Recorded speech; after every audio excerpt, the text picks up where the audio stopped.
rocking.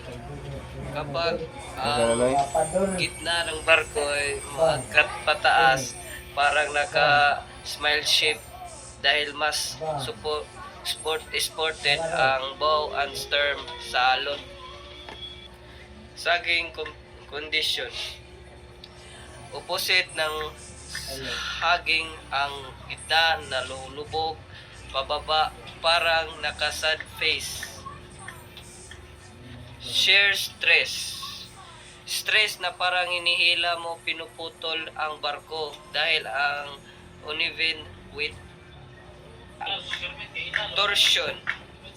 Kapag ang barko ay umiikot o nag-twice dahil sa alon, uneven cargo, common na container ship, panting. Pag-flex ng bow, waiting paloob sa palabas dahil sa wave pressure. Pounding.